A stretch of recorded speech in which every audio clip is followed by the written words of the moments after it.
Hey guys, welcome back to the Readers. I hope you are having an amazing day. Let's get right into the stories. The first one is Pro Revenge Story. Last month, my trusty old Samsung TV finally died after 7 years of faithful service. I replaced it with a sleek new smart TV, and within a few weeks I noticed something interesting. Nobody in my family was watching regular TV channels anymore. My kids were glued to Netflix, my wife preferred Amazon Prime, and I had my YouTube Premium subscription.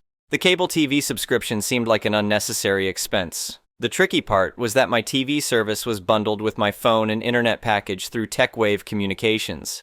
It wasn't as simple as just calling to cancel.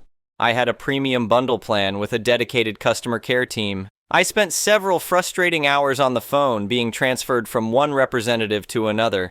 I understand you want to disconnect your TV service, sir, but have you considered our special retention offer?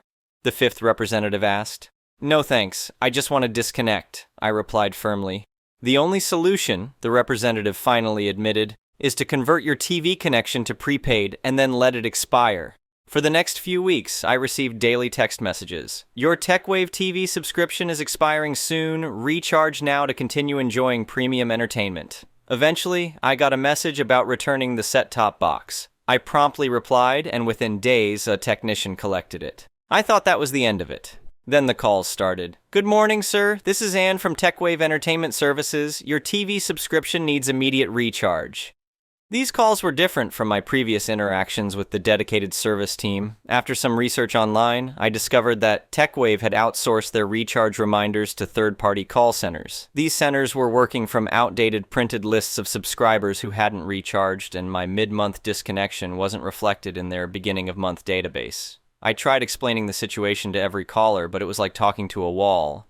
That's when I decided to try a different approach. Oh, thank you for calling, I would say. I've been having terrible issues with my TV box. The screen keeps freezing and nobody has helped despite multiple complaints. Let me book a technical support visit for you, sir, one particularly helpful caller said. Within hours, a field technician named Mike showed up at my door. So, where's this problematic TV box, he asked. I offered him a cold drink and explained the situation. We both had a good laugh. Keep doing this, Mike suggested, grinning. Maybe after a few more wasted trips, they'll update their database. I took his advice. Each time I got a call, I'd launch into my rehearsed speech. The TV box isn't working properly. I've complained so many times.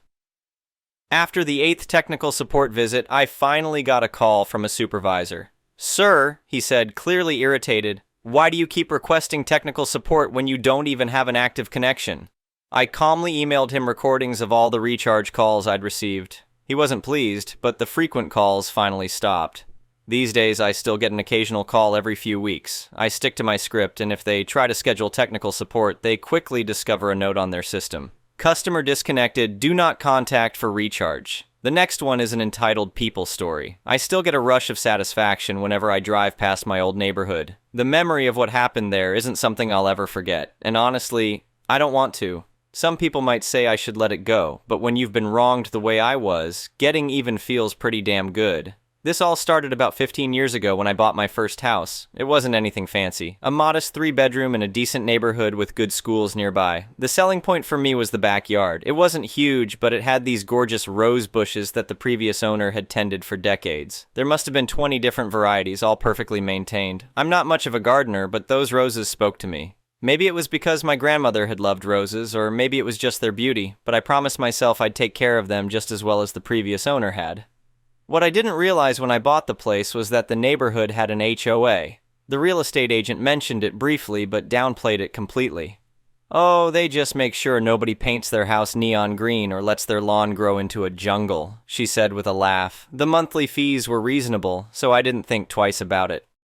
For the first couple of years, everything was fine. I kept the lawn mowed, maintained the house exterior, and lovingly cared for those rose bushes. They thrived under my attention, blooming beautifully every season. I even won a local gardening award, which I proudly displayed near my front door. Then everything changed when Barbara took over as HOA president. Barbara was in her 60s, with perfectly coiffed hair that never moved, even in strong winds. She always wore these pastel pantsuits and had a smile that never quite reached her eyes. Within a month of taking over, violation notices started appearing in mailboxes all over the neighborhood. Mine came on a Tuesday. Notice of violation, unauthorized landscaping features in backyard, must be removed within 14 days. I was confused. The roses had been there when I bought the place and for years afterward without issue. I called the number on the notice and got Barbara herself. "Those rose bushes are against regulation," she informed me in a clipped tone. Section 8, paragraph 3 of the bylaws clearly states that flowering bushes cannot exceed 3 feet in height. Several of yours are nearly 6 feet. "But they've been here for decades," I protested. "The previous owners had them for years before I moved in, and nobody said anything for the 2 years I've lived here. Previous board members were lax in enforcement. I am not. You have 14 days to comply." I wasn't going to give up that easily. I went through the HOA bylaws with a fine-tooth comb and found nothing specifically limiting the height of rose bushes. There was a vague mention of landscape uniformity, but nothing concrete. I presented my findings at the next HOA meeting, where Barbara shut me down immediately. "The board has interpreted the bylaws, and our interpretation is final. The roses must go." I looked around the room for support, but most homeowners avoided eye contact. A few nodded in agreement with Barbara. Later, I learned she had filled the board with friends and neighbors who owed her favors. I tried compromise. "What if I trim them down to the required height?" "Too late," Barbara replied with that same cold smile. "You've already been issued a violation notice. The bushes must be removed entirely." The thought of destroying those beautiful, healthy rose bushes made me sick. They were part of what made the house special, so I decided to fight. I hired a lawyer who specialized in property disputes. He assured me we had a good case based on the vague wording of the bylaws and the fact that the roses had been grandfathered in for years without issue. Barbara's response was swift and brutal. While my case was pending, she started hitting me with fines for other violations. My trash cans were visible from the street for too long after collection. My holiday decorations stayed up 3 days past the allowed time. My mailbox was half an inch taller than regulation. The fines piled up quickly, and according to HOA rules, unpaid fines could result in a lien against my property. My lawyer advised me to pay them while we fought the rosebush issue, which drained my savings rapidly. The legal battle dragged on for months, costing me thousands. Eventually, the judge ruled in favor of the HOA, citing the broad powers given to HOA boards in their interpretation of bylaws. I was devastated. Not only had I lost the right to keep my rose bushes, but I was now deeply in debt from legal fees and HOA fines. When Barbara sent me a final notice demanding removal of the bushes plus payment of all outstanding fines within 30 days, I couldn't comply. I simply didn't have the money. That's when things got truly nightmarish. The HOA initiated foreclosure proceedings on my house for non-payment of fines. I tried desperately to get a loan to cover everything, but my credit had taken a hit from all the legal expenses. Within 6 months, I lost my house, over some rose bushes that had been there for decades before Barbara decided they violated some arbitrary rule. I was forced to move into a small apartment across town. I drove by my old house a week after moving out and saw workers ripping out the rose bushes, throwing decades of careful cultivation into a wood chipper. I sat in my car and cried. For a while, I was consumed by depression and anger. I'd lost my home, my savings, and a piece of my dignity. But eventually, that anger hardened into determination. I promised myself that someday, somehow, I'd make things right. I focused on rebuilding my life. I got a better job, saved money, and slowly restored my credit. I also kept tabs on my old neighborhood through friends who still lived there. Barbara's reign of terror continued, with more homeowners facing ridiculous fines and violations. 5 years passed before my opportunity arose. I learned that Barbara had stepped down as HOA president due to health issues, though she remained on the board. The new president was more reasonable but largely ineffective against the system Barbara had established. By this time, I was financially stable again and had been studying HOA law in my spare time. I knew that HOA had to maintain proper financial records and follow specific procedures for enforcement. I suspected that under Barbara's leadership, corners had been cut. I hired a private investigator to look into the HOA finances and operations. What he uncovered was better than I could have hoped. Not only had Barbara been selectively enforcing rules against homeowners she disliked, but she had also been misappropriating HOA funds for personal expenses. She'd used the HOA credit card for vacations, clothing, and even plastic surgery, disguising these expenses as community improvements, or administrative costs.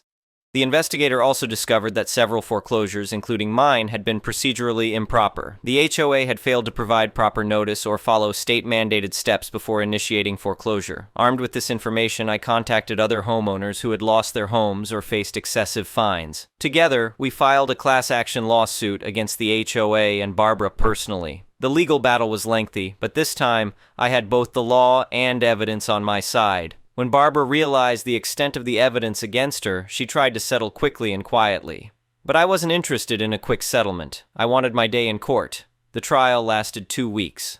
Barbara sat stone-faced as her financial misdeeds were laid bare for all to see. Former board members testified about how she had manipulated them into supporting her vendetta against certain homeowners. When the verdict came in, it was everything I had hoped for. The court ruled that the HOA had acted improperly in multiple foreclosures, including mine. Barbara was found personally liable for misappropriation of funds and ordered to pay restitution. The HOA insurance covered part of the settlement, but Barbara had to sell her house to pay her portion. The final settlement restored the value of my lost home plus damages, enough for me to buy a new house in an even nicer neighborhood, one without an HOA the cherry on top. The court ordered a complete restructuring of the HOA board and bylaws, with an independent auditor to oversee operations for 3 years. Last I heard, Barbara was living in a small apartment across town, ironically in the same complex where I had stayed after losing my house. As for the roses, the new owners of my old house replanted rose bushes in the backyard after hearing my story. They send me pictures every spring when they bloom. Sometimes justice takes time, but when it finally comes, it's sweeter than any rose. The next one is a malicious compliance story. I work in contract security as an armed guard at a major utility company. I pick up extra work on my days off from my main site covering banks that the company I work for has as clients as well. Today, I covered a branch of a large bank that has a white and red logo like stagecoaches and traces their roots back to the mid-1800s. After I was allowed to enter the bank, the branch operations manager gave me a rundown and read me the riot act right off the bat. I had a feeling at that time that this might be a long day. 30 minutes later, a bank customer came in looking lost and said she had an appointment with the banker. I greeted her and told her to take a seat and they'll be with her shortly. That prompted Madam Baum to come out from the back and get on to me for telling the customer to take a seat. Told me that I wasn't allowed to give any direction to anyone coming in, as it could cause problems. Okay, that's reasonable enough. An hour or so later, a man entered the branch with a problem, and he was a bit irate because of his issue. Baum said she could try to help him and ran into issues, which caused him to get more irate, especially since she was not acting very helpful and kept putting the blame on him for something that appeared to be the bank's fault. She came out from behind the teller desk and was looking for a banker to help the gentleman, and while she was wandering around, I engaged him in conversation. He was wearing a Marine Corps hat, and I started chatting with him about what he did in the Corps and other things along that line. She finally figured something out, and instead of calling the gentleman over, she called my name and did a throat slash. After she was finished with the gentleman and wasn't able to help him while still blaming him for the situation, she called me over and proceeded to lay into me about how we had just spoke about talking to people. She said that I'm here for presence only and I'm not here to de-escalate, one of the primary purposes of a security guard, or to speak with the clients. She said that my conversation with the man could cause problems for the bank, despite it not being about the bank at all, and that I wasn't to talk to the customers at all. I asked her if she wanted me to be seen and not heard, and she indicated that's what she wanted from me. She once again threatened to call my supervisor if I had a problem and didn't understand her. Message was received loud and clear. I notified my supervisor of the incident and then decided I was going to comply with her orders to the letter. Cue malicious compliance with me deciding to communicate for the rest of the day with signs, from the limited sign language I know from my wife and friends, and gestures. People would ask me questions and I'd just gesture and point the "to please wait here" sign. People would talk about the weather and I'd just nod. I directed people to stand in line with gestures and nods. This went on until just before noon when the branch manager pulled me into his office with Madam Baum. He proceeded to talk about their concerns and asked me what had happened with the irate gentleman. I filled him in and it was obvious by his reaction that my version of events didn't match with what Madam Baum had told him. Nevertheless, he proceeded to tell me how I was supposed to do things and that we had to work together. According to the both of them, anything that I say, even not related to the bank or financial matters, can cause problems, and it's best to not say anything, especially to irate customers. Afterwards, as I was leaving his office, I informed him that I'd already let my supervisor know of the situation and that any further issues would be best brought to his attention. I'm half expecting them to call my supervisor to have me removed early, and that will be perfectly fine with me as I never plan to cover this location in the future.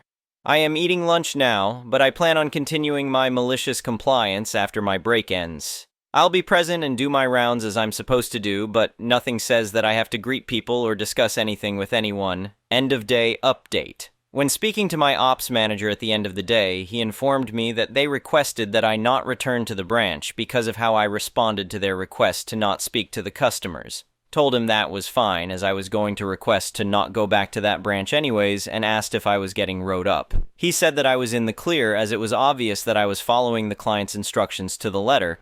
I know it's probably not a very satisfying conclusion based on a lot of the stories here, but it's a good conclusion in the contract security world when following the client's instruction literally and engaging in malicious compliance. The next one is an entitled People Story. So, I, 21M, have been friends with my best friend 21F for 8 years. We initially bonded over having similar crazy home situations with our parents, so our relationship is almost as if we were siblings. However, recently I've been noticing some patterns that I'm not willing to put up with anymore. For starters, we've never been on the same page about finances. I have always been on my own, paid for my own college, clothes, bills, car, everything. I've been working since I was 14. However, she has always been supported by her aunt for occasional money, nothing substantial or life-changing. Her parents aren't responsible or there for her, and I empathize with her for that because it's the same for me too. She has a summer job, not full-time, as a camp counselor for kids. She wants to be a teacher. She also has been putting off getting her license for years and doesn't have a car, so anytime we want to hang out or go somewhere, I am always the one driving and often going out of my way to include her, which up until recently I was happy to do. I started noticing years ago when I would complain about my job, she would never understand what was fair, unfair in a workplace, or the fatigue of working a full week, so I eventually stopped going to her when I would need to rant about work altogether. This is translated into our relationship now as almost not understanding the value of hard-earned money. For example, I feel that I am always expected to put my card down, to buy things when we go to the beach, to pay for a majority of the groceries when we go on a little trip, to drive everyone, and recently when we went out to eat, I put my card down and days later I noticed she didn't pay me back, and when I asked her to, she said, eventually, and sent me a picture of her empty bank account. I asked her over text if she would please let me know ahead of time if she needed to pay me back later because we are both broke college students, and I ended up blowing my tire the next day and immediately was looking at the people who owed me money to pay up. She never acknowledged my text. Granted, none of us should have been going out to eat, learned that lesson the hard way, but it bothered me that she didn't acknowledge or at least say sorry, thank you for picking up the bill. Additionally, I had been helping her practice for her driving test. She finally had scheduled a date for it after I had berated her for months to do it, and it happened to be for the second day of my first full-time job post-grad. I allowed her to use my car to take the test because she didn't have anyone else. We were practicing and she was going away the weekend before the test. We both were free Monday, the day before my first day, and she asked to practice that day. I said I wanted the day for myself because I'm about to work for the rest of my life, to which she said, "So what, I'm just not going to practice?" I told her it wasn't my problem that she felt unprepared. We practiced that day anyways because I'm a pushover, but it bothered me that she ignored my boundary and confirmed that she doesn't understand having a real job. Another example was when we went on a trip to her aunt's house for 4th of July this year. We went to the grocery store, and when it was time to pay, I asked how we were going to split the stuff, and she grabbed the stuff she wanted personally, and I paid for the rest. I paid $70 and she paid $20. I was furious.